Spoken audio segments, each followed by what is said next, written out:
Здравствуйте. Вначале несколько слов о наиболее заметных событиях дня. Начну, пожалуй, с сессии Госсобрания нашей республики. Сегодня депутаты, по сути дела, отклонили предложение Штырова, президента Штырова, о том, чтобы не обсуждать на сессии на своей ситуацию, которая складывается в связи с тем, что Росимущество подало исковое заявление в Арбитражный суд России относительно имущественного комплекса Якуталмаза. Президент Штыров устами премьера Борисова мотивировал свое предложение тем, что такое рассмотрение на сессии может расценено быть арбитражным судом как излишнее давление и создать проблемы при дальнейшем обсуждении этой проблемы, этой самой ситуации. Однако депутаты с этим мнением не согласились и все-таки завтра утром приступят к рассмотрению этой самой ситуации. Министр внешних связей Якутии Мигалкин в ближайшее время оставит свой пост. Он назначен генеральным консулом Российской Федерации в городе Эрденет, это в Монголии. Сегодня истекал срок содержания под стражей первого вице-заместителя главы администрации Якутска Валерия Попова. Однако накануне городской суд согласился с требованием следователя как минимум еще на 1 месяц продлить срок содержания под арестом в связи с тем, что якобы Валерий Попов может, находясь на свободе, негативно воздействовать на ход следствия. Между тем, адвокат Валерия Попова утверждает, что у следствия до сих пор нет достоверных данных от преступной, так называемой преступной деятельности первого заместителя главы администрации.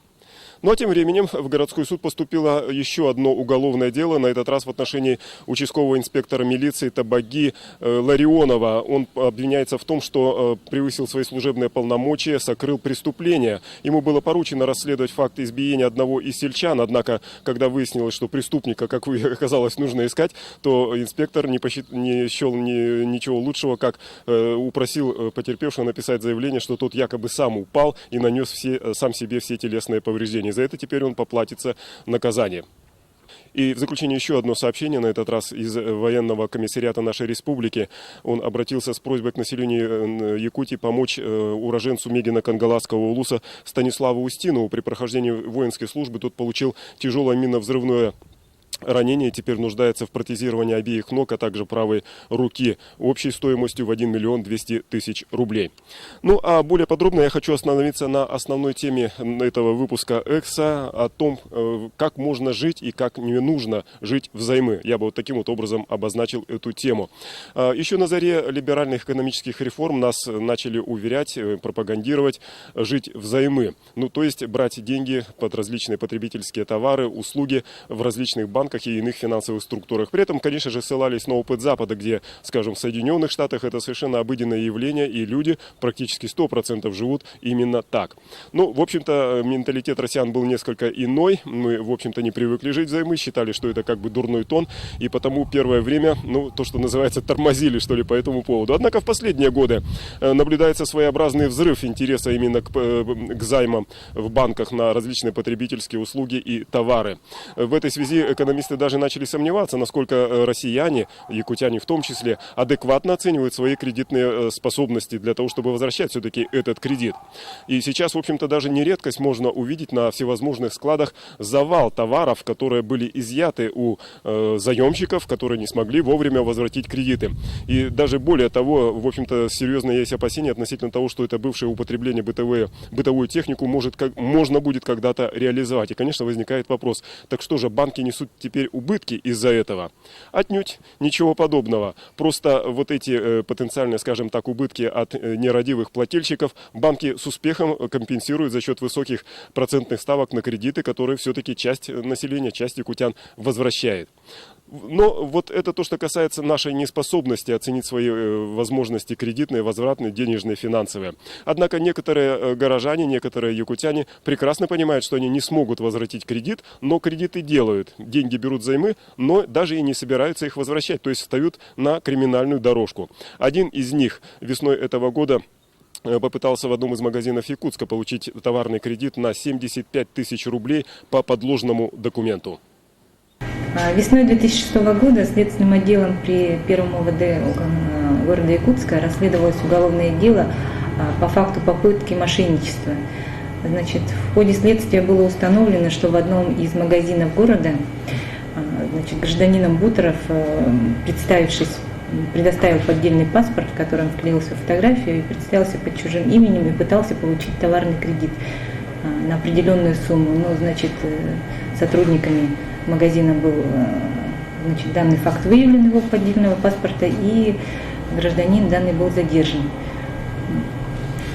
Возбуждено было уголовное дело по попытке мошенничества.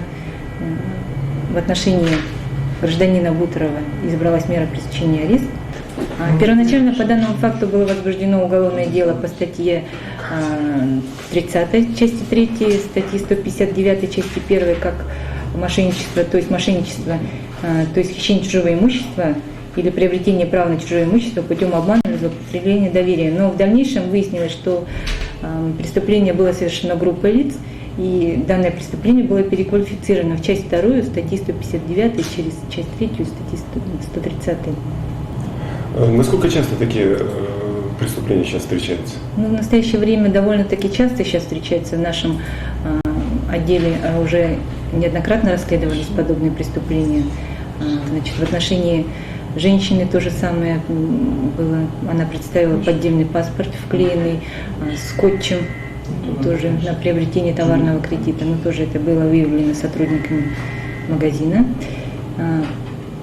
И тоже в дальнейшем несколько было преступлений, которые предоставляли не паспорта уже, а поддельные справки о заработной плате тоже. Обычно на какую сумму пытаются обмануть? Суммы бывают разные, там в зависимости от товарного кредита, но довольно-таки суммы в основном бывают от 30 и выше тысяч рублей. Уголовный кодекс какую меру наказания предусматривает Уголовный кодекс за такого рода преступления? В зависимости от тяжести преступлений. Если человек привлекается по части 1 159 статьи, то это небольшой тяжести. Преступление считается на срок до 2 лет. Если же группа лиц или с причинением значительного ущерба гражданину, то там уже на срок от 5 лет, до 5 лет вернее. По части 3 это совершенное с использованием своего служебного положения или причинением крупного ущерба. Значит, срок достигает до 6 лет лишения свободы. И часть 4 у нас мошенничество, совершенное организованной преступностью, равно в особо крупном размере, там уже привлекается до 10 лет лишения свободы. На мой вопрос, есть ли случаи мошенничества с кредитами ипотечными, Татьяна Бартасова ответила, что пока их нет. А между тем, это тот самый случай, когда, в общем-то, мошеннику грозит заключение по максимальной планке 10 лет. Это в том случае, если мошенничество касается суммы, превышает сумму в 1 миллион рублей. Это так, для информации, для размышления, как говорили в одном известном детективном фильме. На сегодня все. До свидания.